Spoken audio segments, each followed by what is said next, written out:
Então, galera, nossa primeira série, né, nós abrimos o nosso ano falando sobre o fim do mundo, né, o fim do mundo que não existiu. Então, assim, a gente está falando de uma mentira. É engraçado isso, mas a gente tem que conversar sobre esse assunto, desse mesmo. A gente tem que conversar sobre esse assunto porque nós vimos que sempre na história existiu pessoas dando uma de vidente aí e tal, falando que sabia que dia que o mundo ia acabar. E aí dessa vez, né, no dia 21 de dezembro de 2012, foi a tese melhor elaborada. Os caras juntaram um pouquinho de cada coisa e aí falaram, não, com certeza o mundo vai acabar dia 21 de dezembro de 2012. E aí eu não sei se acabou, a gente está aqui, né? Eu acho que não acabou ainda, então. Então, ou seja, a gente viu no nosso primeiro sábado aqui, que essa história vai sempre existir. E aí nós, recapitulando um pouquinho, nós vimos algo muito importante sobre isso, que Jesus falou para nós, que nem ele, na sua figura humana, saberia dizer que dia ele voltaria, né? Então nós desconstruímos algumas coisas, e aí nós entendemos então como o fim do mundo aí para a galera, né, o dia que Jesus voltar. E aí o que vai acabar? Essa era marcada pela queda, pelo pecado, isso vai acabar, e aí Jesus então vai restaurar plenamente aquilo que ele já está restaurando, o seu reino. E aí então quando Jesus voltar, esse mundo, no formato que a gente vive, no sentido de coisas ruins, né, enfim, todos nós passamos, isso vai acabar. E aí, então, esse é o fim do mundo, que a gente conversou um pouquinho sobre isso. Só que, quando isso vai acontecer, nós vimos Jesus falando que ninguém sabe, que não tem como saber, é impossível. Então, qualquer um que se levantar, seja na sua escola, na sua faculdade, televisão, enfim, o melhor cientista de todos os tempos, é mentira. Se ele falar, se ele der uma data, é mentira, ele não sabe dizer isso. Então, nós vimos isso. E aí, a partir daí, então, como que a gente tem que viver? O que nós, discípulos de Jesus, temos que fazer? Como que a gente tem que conviver com isso? E aí nós vimos que ele próprio, Jesus, ele disse que nós temos que viver os nossos dias vigilantes e preparados para quando ele voltar. E aí então nós começamos a falar um pouquinho em como nós nos preparamos então para isso. Nós vimos que não adianta só vigiar, não adianta só o dono da casa vigiar a casa, se ele não se preparar, porque o ladrão vai chegar, vai levar tudo e ele vai só ver o ladrão levando tudo. Então a gente tem que preparar para isso, né? Foi isso que Jesus falou para nós. E aí então no sábado passado o Wesley falou um pouquinho sobre vida de oração. É uma forma de estarmos preparados para a vinda de Jesus. Ou seja, não é você sentar antes do almoço, fechar seu olho e orar, ou antes de você dormir, você vai lá, faz aquela oração mais longa, né, que acaba só no outro dia, quando você acorda e fala amém. Então, não é esse tipo de oração, é uma vida conectada com Jesus. Então, é louco. Domingo passado, eu cheguei à noite de Jundiaí e fui da casa do Ricardo até lá em casa orando. Não bateu o carro, nossa, não fechou o olho. Não precisa fechar o olho, o que o Reis falou aqui. É aqui, na mente, no coração. A gente fala de fechar o olho para você não perder a concentração. Mas se você consegue se concentrar de olho aberto, beleza, ora de olho aberto, não tem problema nenhum. E aí é uma forma de estar preparado. Por que é uma forma de estar preparado? Porque a gente está conectado a Jesus o tempo todo. Então eu oro quando eu acordo, eu oro quando eu pego o ônibus para ir para a faculdade, para a escola, eu oro quando eu estou em casa sozinho, eu oro quando eu estou jogando futebol, eu oro quando eu estou namorando. É isso. É a sua vida ser conectada a Jesus o tempo todo. É uma forma muito boa de você se preparar. E hoje nós vamos acabar, então, fechar essa série com esse tema aí, que vem o teu reino. É tudo que a gente quer. Uma vez que nós, então, temos certeza que nós entregamos a nossa vida para Jesus e isso é uma realidade na nossa vida, nós somos pessoas que estamos buscando o tempo todo uma vida coerente com a vida dele, a gente está aproveitando tudo aquilo que ele tem para nós. Tal. O que a gente pode querer? O reino dele vem, que ele volte. Então, o tema hoje a gente vai fechar dessa forma. Mas o que a gente tem que fazer então? Como que eu tenho que viver os meus dias pensando nisso?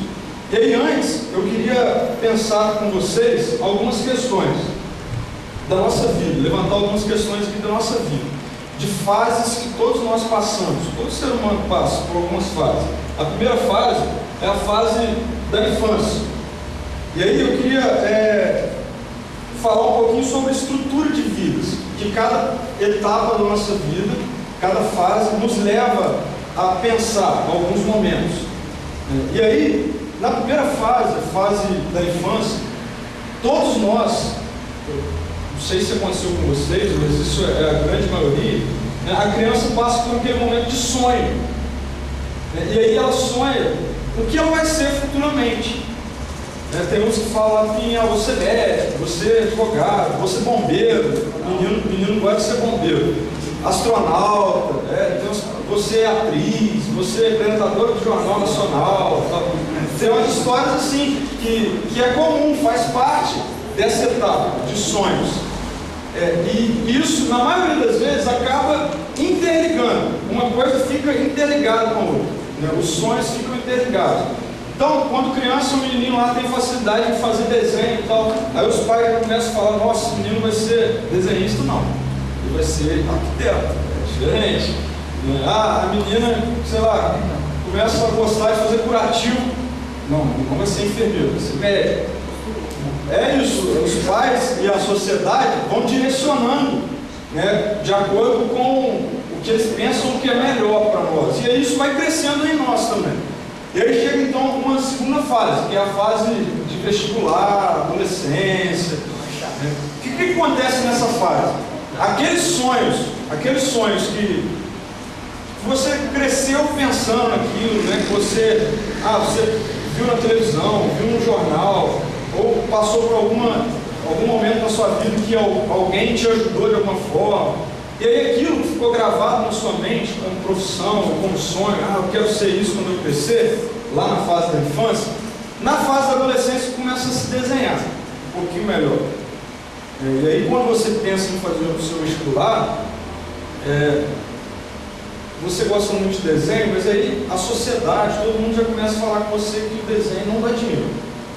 Então você tem que procurar alguma coisa. Então vai ser engenheiro civil, você vai desenhar, mas é melhor. Então, bombeiro, você vai ser bombeiro? Não pensa em ser bombeiro. E aí já te transfere para uma outra questão. Isso aqui acontece com muita gente. E olha, é um fato que eu estou relatando aqui que eu vi acontecer ano passado, na vida de um adolescente. O garoto tem um dom para design, para mídia, para essas coisas, programação. Só que para os pais dele, ele tinha que ser médico. Afinal de contas, é medicina que dá dinheiro. Aí o menino está tentando vestibular de medicina e não passa. E aí começa a frustrar algumas coisas. Mas enfim, o que eu quero deixar aqui para a gente pensar nesse primeiro momento é que nessa fase da adolescência, muitos dos seus sonhos, eles acabam começando a se concretizar. Mas muita coisa que era seu sonho, a sociedade começa a te moldar e te direcionar para outra área, porque aquele seu sonho, não pensa nisso, que isso não vai te dar dinheiro, isso não vai te fazer bem. E aí então, alguns realizam, alguns seguem aquilo que sempre sonhou desde a infância, outros mudam aí o caminho, mudam os objetivos, e aí então chega a terceira fase, que é a sua fase de formatura. Você se forma, você começa a trabalhar, e algumas coisas aqui começam a se tornar mais reais, palpáveis, assim, fruto do seu trabalho. Então você começa a ver já fruto do seu trabalho, daquilo que você buscou, sonhou lá desde a infância, se preparou na adolescência, fez a faculdade, e aí se formou, e agora você começa a trabalhar, a desfrutar daquilo. Quando eu paro para pensar nisso, eu fico assim, nossa, só isso? E aí depois disso, acaba. Se acontecer alguma coisa comigo e Deus quiser me levar, então acabou, minha vida foi isso aí. Muito comum, muito normal. O que você tem pensado para a sua vida? O que você tem pensado para a sua vida? É isso que você tem pensado para a sua vida? Passar por essas três fases, chegar na sua fase adulta e então começar a desfrutar daquilo que você procurou durante seus primeiros anos de vida e tal. E aí então, eu queria que você pensasse comigo num formato de uma pessoa bem-sucedida. Então, pessoa que passou por essas 3 fases e hoje ela está vivendo a seguinte realidade: um homem ou uma mulher. Então, tem homens e mulheres aqui. Então, um homem ou uma mulher, você pensa para você. Então, ela passou por essa fase de sonho, de preparação para realização e de realização. E hoje eles vivem da seguinte forma: é uma forma que essas pessoas vivem. Tem um bom emprego, conseguiram aí um bom emprego, a partir da profissão que escolheu, conseguiram conquistar praticamente tudo em termos financeiros. O que seria isso? Tem 2 carros, né? Cada um tem um carro, tem uma casa própria, viajam 2 vezes no ano, ou 1 vez no ano, tem dinheiro na conta, está lá guardado, lá o dinheiro, para os filhos que ainda nem tem, mas já tem faculdade do filho, já está na conta já. Mas ele não chegou o filho, mas já tem lá o dinheiro, está lá o dinheiro, guardado. Seria isso sim para você um bom padrão? Não vamos ser utópicos. Para mim seria um bom padrão. Eu pensando, humanamente falando, seria. Eu gosto de um padrão. Não estou devendo ninguém e minha conta está cheia, inclusive para o meu filho. Se o meu filho nascer, ele já está, o carro dele de 18 anos já está lá comprado. Já. Viu a propaganda da Peugeot? Agora, um rapaz, alguém viu essa propaganda? Ele começa a falar do carro: nossa, meu filho daqui o carro que o papai comprou para você e tal. E aí a mãe falou: nossa, mas ele não fez nenhum ano ainda. Então, é mais ou menos isso. Então, você está nessa figura aí. Quem que gostaria de chegar nesse patamar? Levanta a mão aí. Quem gostaria de chegar nesse patamar? Depois que eu falei. Só? Beleza, todo mundo aí, praticamente todo mundo. E aí então eu quero te convidar a. Quem trouxe a Bíblia, abre aí a Bíblia. Lucas 12, ou liga a Bíblia e coloca no Viva Cal. Lucas 12, a partir do versículo 13. Lucas 12, 13.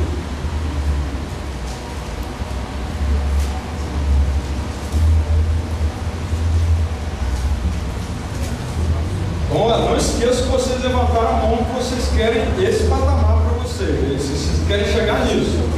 Vamos lá então. Lucas 12, 13 diz assim: alguém da multidão lhe disse: mestre, diz a meu irmão que divida a herança comigo.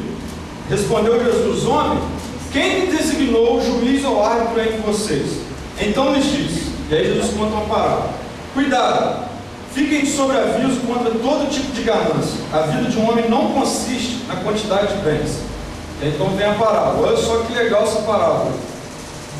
A terra de certo homem rico produziu muito. E ele pensou consigo mesmo: o que eu vou fazer? Não tenho onde armazenar minha colheita. Então disse: já sei o que eu vou fazer. Vou derrubar os meus celeiros e construir outros maiores. Ali eu guardarei toda a minha safra e todos os meus bens. E direi a mim mesmo: você tem grande quantidade de bens armazenados para muitos anos. Descanse, coma, beba e alegre-se. Contudo, Deus lhe disse: insensato, esta mesma noite a sua vida lhe será exigida. Então quem ficará com o que você preparou?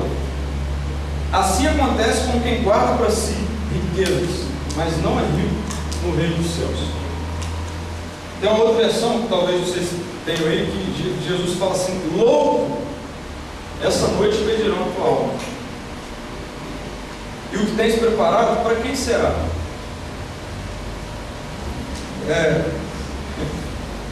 Olha só, Jesus não está dizendo aqui que eu e você não podemos nos preparar ou planejar a nossa vida. Jesus não está fazendo menção a isso.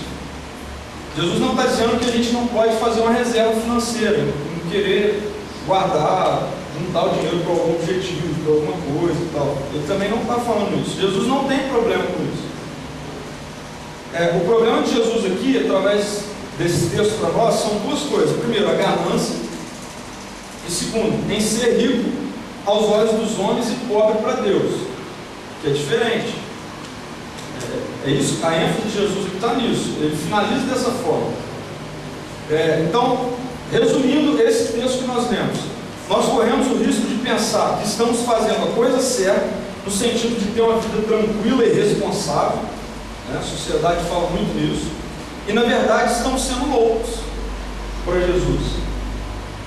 Então, se aquilo que está na nossa mente, quando a maioria de vocês estão passando pela segunda fase, alguns na terceira fase da nossa vida, se o que está em mente, se a nossa motivação está na ganância e na questão de você ter bem, enfim, mas ao mesmo tempo, andando em paralelo com isso, sua vida com Deus, o que você é para Deus, não está sendo levado como ponto importante, aí a palavra de Jesus para você hoje e para mim é: louco, essa noite pedirão a sua alma. E o que você está pensando em guardar, o que você tem guardado, vai ficar para quem? Vai ficar para quê? Não é isso que é viver o reino. Não é isso.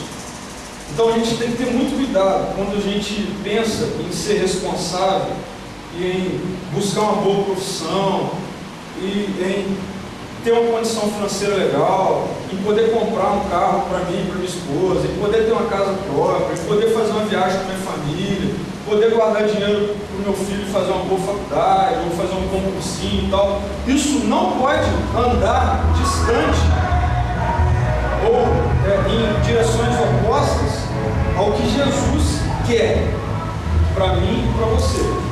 Porque senão essa palavra de Jesus vem para nós: louco, você está fazendo isso, não é isso que eu quero com você. E aí ele chama a gente de louco quando a gente faz isso. Mas aí ele continua, logo depois que ele conta essa parábola para a multidão, ele continua falando algumas questões. E aí nos mostra o que ele quer então de nós. Então ele mostrou que o problema dele não está no dinheiro, não está em você querer ser responsável e você se programar. Não é isso o problema dele. Só que aí ele continua nos dando algumas pistas de como a gente vive nisso, né, buscando essas coisas, mas também uma vida coerente com a que ele quer para nós. E aí logo no início, a partir do versículo 22, se você já abriu, pode acompanhar. E aí ele diz assim: dirigindo-se aos seus discípulos, Jesus acrescentou: portanto eu lhes digo, não se preocupem com a sua própria vida, quanto ao que comer, nem com o seu próprio corpo, quanto ao se vestir. A vida é mais importante do que a comida, e o corpo mais do que as roupas. Observem os corvos, não semeiam nem colhem, não têm armazéns nem celeiros, contudo Deus os alimenta. E vocês têm muito mais valor do que as aves. Quem de vocês, por mais que se preocupe, pode acrescentar uma hora que seja a sua vida? Visto que vocês não podem sequer fazer uma coisa tão pequena, por que se preocupar com o restante? Observem como crescem os lírios, eles não trabalham nem tecem. Contudo, eu lhes digo que nem Salomão, em todo o seu esplendor, vestiu-se como um deles. Se Deus veste assim a erva do campo, que hoje existe e amanhã lançada ao fogo, quanto mais vestirá vocês, homens de pequena fé. Não busquem ansiosamente o que comer ou beber, não se preocupem com isso, pois o mundo pagão é que corre atrás dessas coisas. Mas o Pai sabe que vocês precisam delas. Busquem, pois, o reino de Deus, e essas coisas lhes serão acrescentadas. Não tenham medo, pequeno rebanho, pois foi do agrado do Pai dar-lhes o reino. Vendam o que têm, deem esmolas, façam para vocês bolsas que não se gastam com o tempo, um tesouro nos céus que não se acaba, onde ladrão algum chega perto e nenhuma traça destrói. Pois onde estiver o seu tesouro, ali também estará o seu coração. Primeira coisa, existe um detalhe importante aqui nesse texto. Jesus inicia contando aquela parábola para a multidão, sobre determinado assunto lá que um homem levantou, e então ele conta aquela parábola para a multidão que estava com ele. E aí Jesus dá uma informação dessa importante para os seus discípulos. Deus fala que Jesus dirige aos seus discípulos e acrescenta essas coisas que nós vemos agora. A gente tem que saber, a gente tem que entender que existem privilégios para aqueles que são discípulos de Jesus. Tem coisa que a sociedade não vai entender. Jesus sabia que se ele contasse isso para a sociedade toda, para o povão todo, eles não iam entender, porque isso é contracultural. Como é que eu vou falar com alguém que ele não precisa se preocupar com o que ele tem que comer ou se vestir amanhã? E aí aqui Jesus usa o comer e vestir, generalizando todas as coisas que nós precisamos. Tudo que nós precisamos, as nossas preocupações, tudo isso. Aí Jesus está falando isso, só para os discípulos. Ou seja, e quem são os discípulos de Jesus hoje? Quem está tendo o privilégio de ouvir essas coisas hoje? Nós, vocês que estão aqui. Não é à toa que alguém te convidou para você vir aqui hoje, e você está aqui hoje. Não é à toa que muita coisa aconteceu na sua vida e tal, e você de repente andou meio distante, enfim, e hoje você veio aqui. Não é à toa que você nunca acreditou que existe esse negócio de Deus, esse negócio de Jesus, é loucura isso, mas hoje você está aqui. Privilégios para aqueles que são discípulos de Jesus. Existem privilégios. E aí nesse texto, então, que para mim é um presente de Jesus, para a minha vida, essa fala dele é um presente para mim. E tem que ser dessa forma para vocês, um presente, essa informação que ele nos dá aqui. É um privilégio. Ele explica então para os discípulos dele, que somos nós hoje, como que a gente tem que viver os nossos dias, até a volta dele. E aí então, a primeira coisa que nós temos que pensar é que viver na dependência de Jesus hoje, a primeira coisa, exige um exercício de fé. Enquanto estava meditando nessa mensagem durante essa semana, eu fiquei pensando assim, cara, é difícil explicar fé. Nada que eu fale aqui, ou que alguém, ou qualquer pessoa fale aqui sobre a vida de Jesus, vai ter sentido para vocês se vocês não exercitarem a fé de vocês. E aí entra a grande luta da ciência, né? Que a ciência tem que comprovar tudo aquilo que a gente fala. E eu tenho uma notícia para vocês. Com Jesus é fé. Você tem que crer. Porque muita coisa só acontece a partir do momento que você crê. O que é o Evangelho? O que a gente tanto fala, aceita Jesus, então, o que a gente tanto fala, ou quer dizer com isso? É você crer, acreditar que alguém um dia morreu porque você não poderia pagar a dívida que você tinha. E aí ele morreu, há 2000 anos atrás. E aí você tem que acreditar nisso. Tem prova disso? Não sei. Um monte de gente aparece com um monte de coisa aí, não sei o que é provável ou não. Só que a questão é, eu também quero saber, é fé. E Jesus mostra isso aqui. Depois que ele começa a falar sobre isso, não precisa se preocupar com o que vocês têm que se vestir, com o que vocês têm que comer. Observe as aves do céu, observem as plantas, elas não fazem nada, eu as sustento, eu as visto. Quanto mais eu farei isso com vocês, homens de pequena fé. O que Jesus está querendo dizer? Vocês têm que dar um passo de fé, de acreditar que tudo isso que vocês estão ouvindo aqui hoje, tudo isso que tem sido falado para vocês, existe de verdade, tem sentido, é real. Só que para isso a fé está aqui e está aqui. Talvez vocês vão conseguir pegar muito pouco dela no início, mas com o tempo algumas coisas vão começar a acontecer, e aí você vai começar a ver a consequência do seu passo de fé.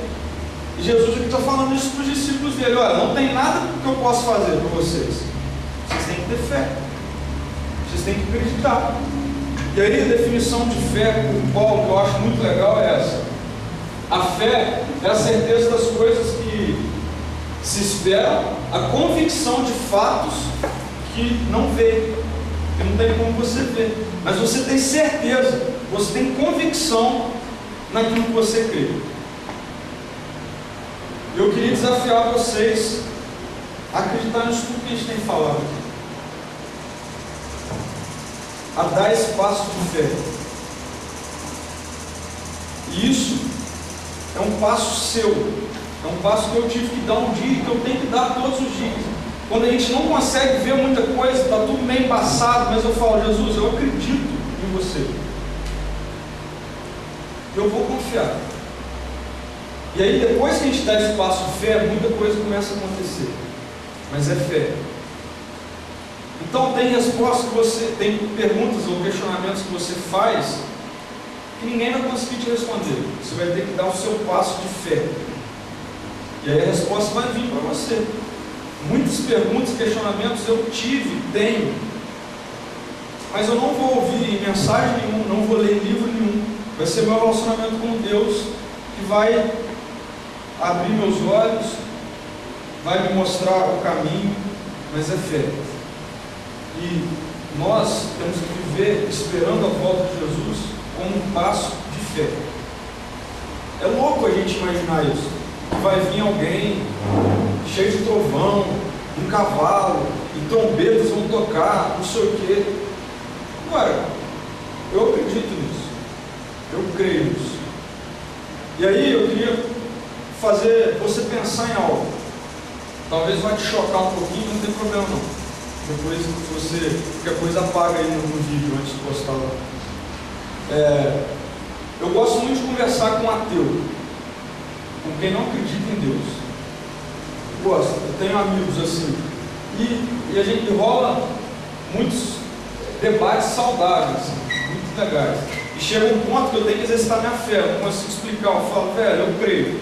E aí quando chega nesse ponto eu falo assim com ele: vamos fazer o seguinte, imagine só, se você está certo, não existe Deus, não existe Jesus, mas se eu seguir tudo isso que esse livro aqui está falando, a Bíblia, eu tenho certeza de uma coisa: eu vou viver os melhores dias da minha vida, vou viver em paz com a minha família, vou viver em paz com a minha esposa, com os meus filhos, vou me dar bem com muita gente, cara, vou deixar de sofrer com muitas coisas, e beleza, morri, acabou, mas eu vivi os melhores anos da minha vida. E aí eu pergunto assim: e se eu tiver certo? Qual é a sua resposta? Se tudo isso for escrito que for verdade, aí eles não têm o que falar, e aí bate o medo, e aí bate o medo. Então, fé é isso, é a certeza e a convicção de coisas que você não vê e muitas vezes não são explicáveis. Só que ele faz isso que eu estou falando. Acredita. Acredita.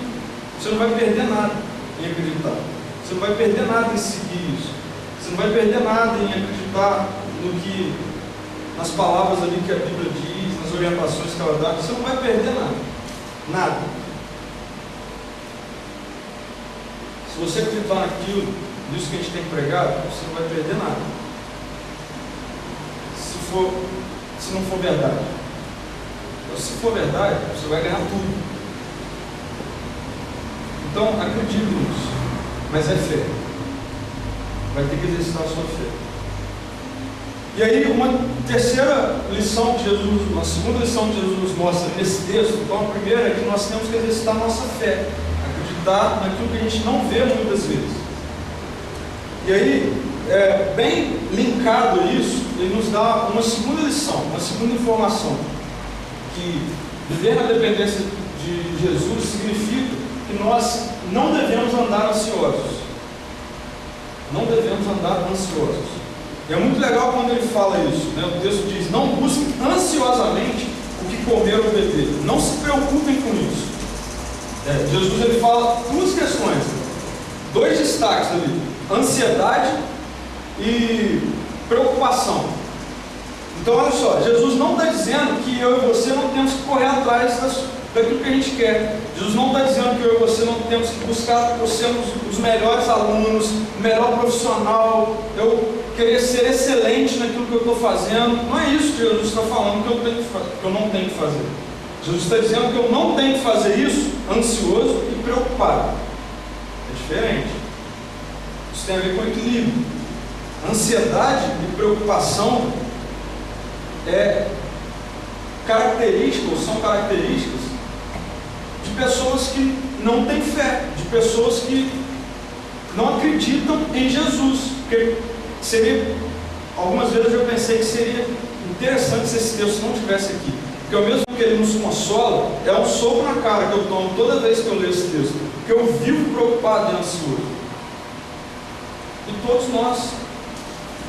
Mas isso é fruto das três características lá da sociedade. E aí nós, como discípulos de Jesus, nós temos caído nisso, de que eu preciso de fazer um monte de coisa, eu preciso de buscar a melhor faculdade, eu preciso de buscar isso ou aquilo, muito mais, porque senão eu não vou ter o que comer, o que investir amanhã, generalizando.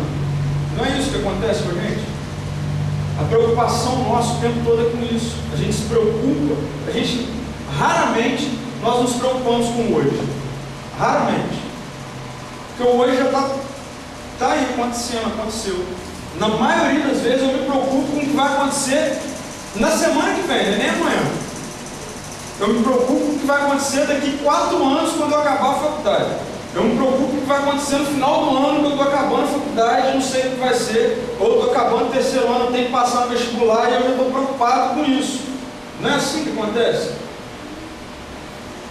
E aí Jesus nos dá essa orientação. Cara, não busque ansiosamente por essas coisas. Não se preocupem com essas coisas.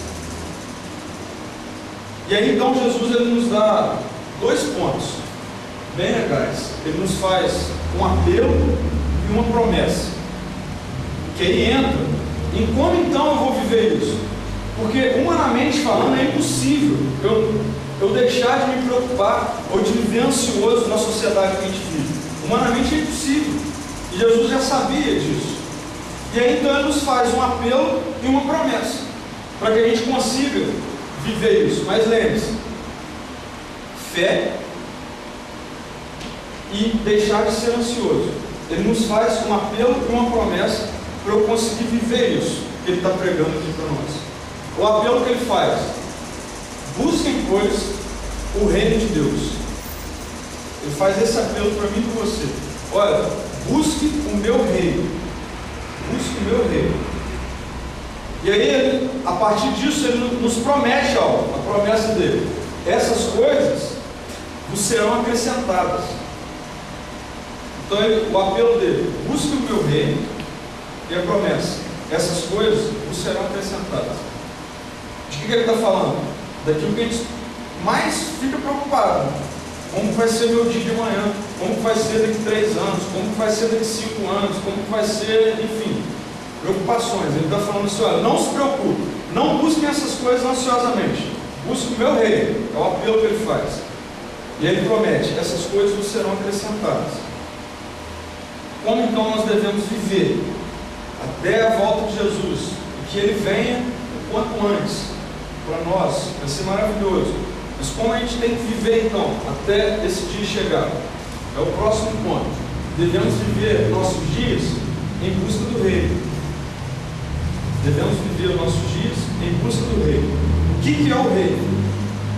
A gente tem que entender isso, porque senão fica muito subjetivo. O que é o reino de Jesus? O reino de Jesus é aquilo que ele já está fazendo. É a restauração de todas as coisas, sem a queda, sem a mancha que a queda fez.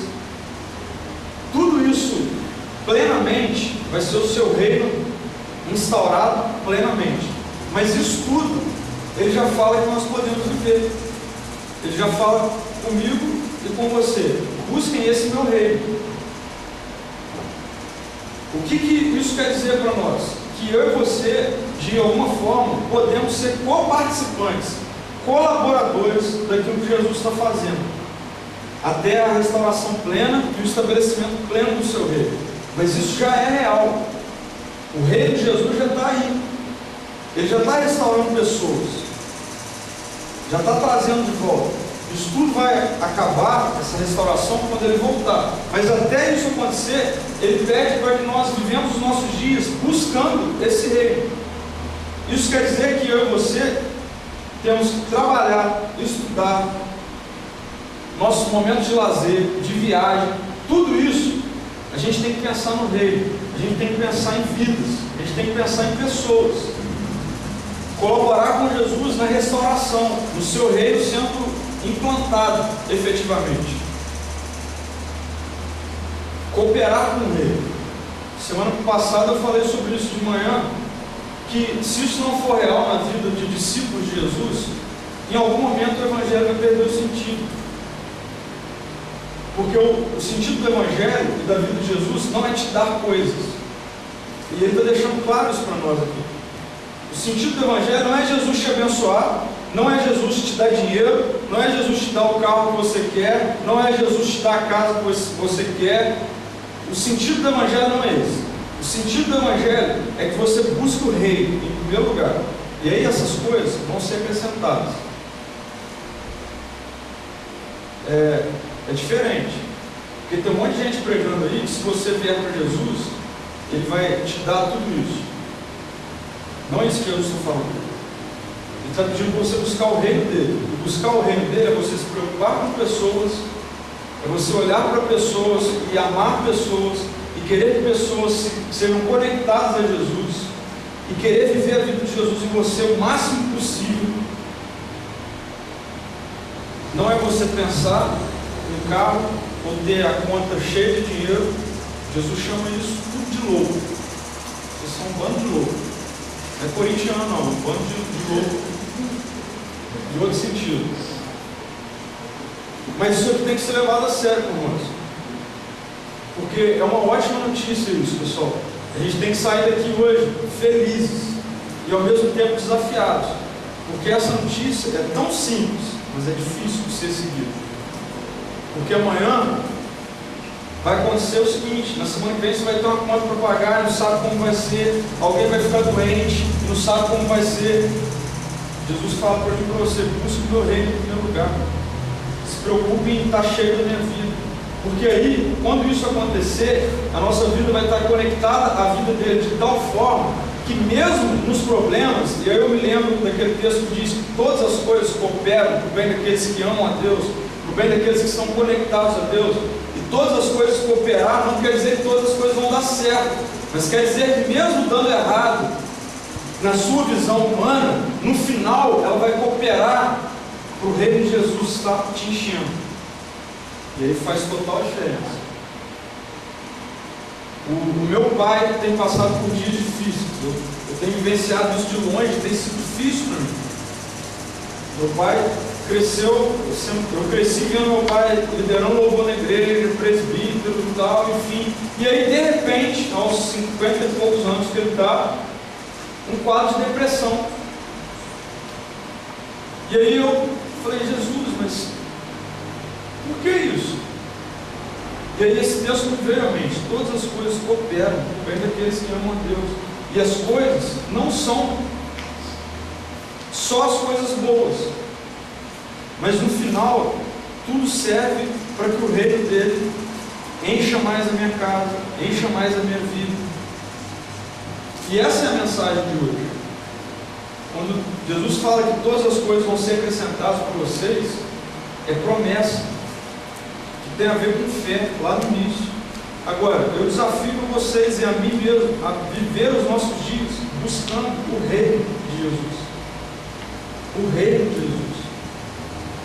Não buscando dinheiro, não buscando ter o melhor salário, não buscando isso que a sociedade impõe para você. Sabe por quê? Porque se você não fizer ou não tiver essas coisas conectadas ao reino, pode acontecer o que é comum de vermos acontecer: pessoas tendo tudo e não tendo nada, pessoas tendo tudo e tirando a própria vida, porque não tem sentido.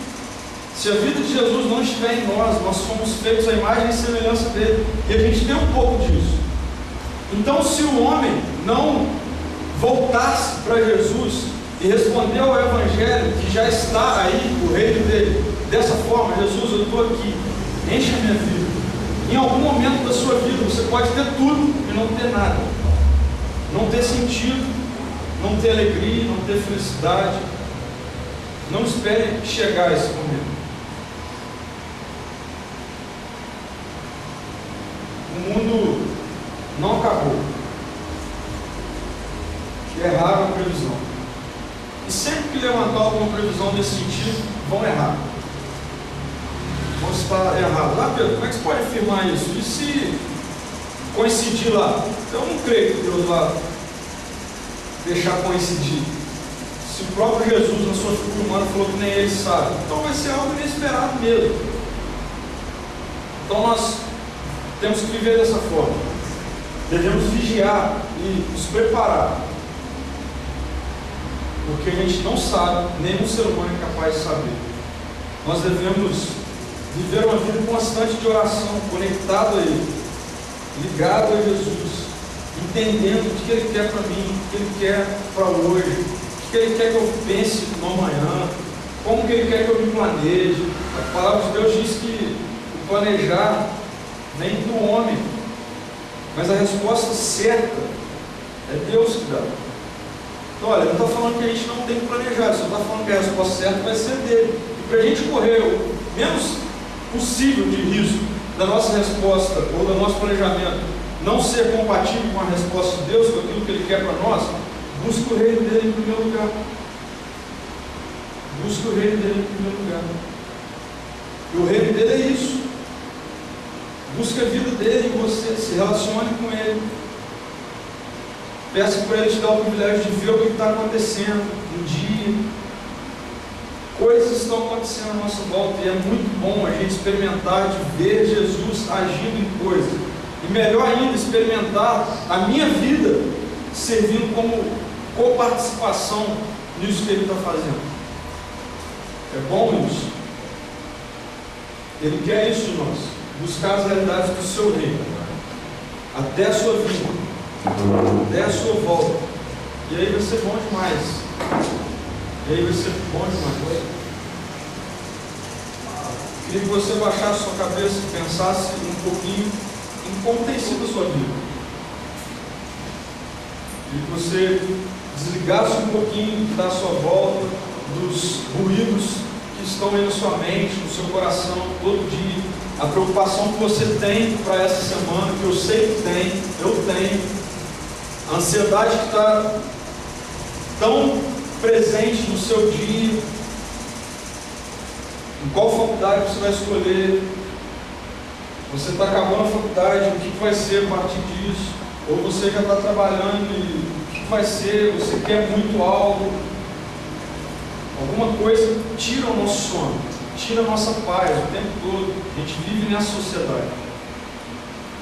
Mas a palavra de Jesus para mim e para você nessa noite é: busque o meu reino. Busque o meu reino. Busque fazer e viver aquilo que eu estou fazendo. Eu te convido a acreditar nisso. É um exercício de fé. Viver diz assim, é você dar um passo em algo que você não está vendo, mas você crê nisso. O chamado de Jesus não é apenas para adulto, casado, velho. O chamado de Jesus é para você, adolescente, jovem, que nunca se relacionou com Jesus, mas que de alguma forma Ele te trouxe aqui para te dar essa informação privilegiada. Não precise se preocupar com o que vocês vão se vestir ou com o que vocês vão comer amanhã. Busquem o meu reino. Vivam dias buscando o meu reino, a minha vida na sua vida. E as outras coisas eu sei o que você precisa. Eu sei o que você precisa.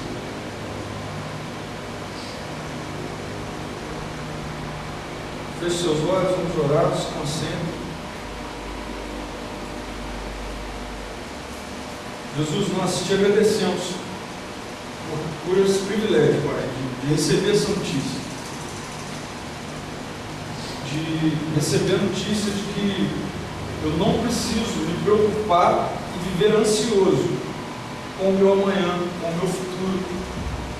Eu tenho que buscar, eu tenho que procurar com responsabilidade de ser o melhor, de me dedicar, de buscar meios, mas sem ansiedade, sem preocupação.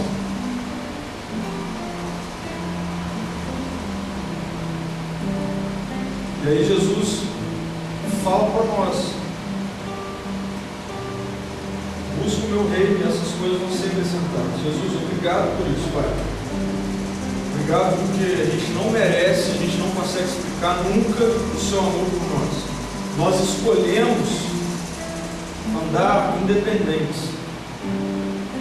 Nós escolhemos isso, todo dia a gente escolhe isso, mas a gente quer responder a esse desafio, a esse apelo do Senhor dessa forma. A gente está aqui. Eu queria acabar essa série convidando você que precisa dar esse passo de fé. Não vou conseguir te explicar, o pastor não vai conseguir te explicar, o seu discipulador não vai conseguir te explicar, mas você e Deus, Jesus vai te dar as respostas. Então, se você acredita nisso, quer dar esse passo de fé, mesmo sem estar enxergando alguma coisa, mesmo indo com muita coisa embaçada, mas você tem vivido dias de ansiedade, dias de preocupação, dias de pressão, pessoas têm te pressionado, e aí chegou uma hora que Jesus falou: chega, não viva assim. E você quer buscar o reino de Jesus em primeiro lugar na sua vida. Eu quero te convidar a vir aqui à frente como um passo de memorial, para isso ficar marcado na sua mente. Então, na hora que o seu dia estiver atormentado, que a sua cabeça estiver rodando, que você estiver preocupado com amanhã, para que Deus te lembre: cara, um dia você foi lá na frente, lembra? Então, você foi lá e você orou, e a gente orou junto, e eu estava ali com você. Não se preocupe. Não se preocupe. Se você quer dar esse passo de fé, eu queria te convidar aqui na frente, a gente junto, a gente vai orar aqui, de joelhos. Eu quero ser o primeiro a fazer isso, porque eu preciso disso na minha vida. Buscar o reino, conhecer Jesus, ver Jesus se revelar a mim, em primeiro lugar. Então as outras coisas vão ser acrescentadas. Eu te convido a fazer isso nessa noite.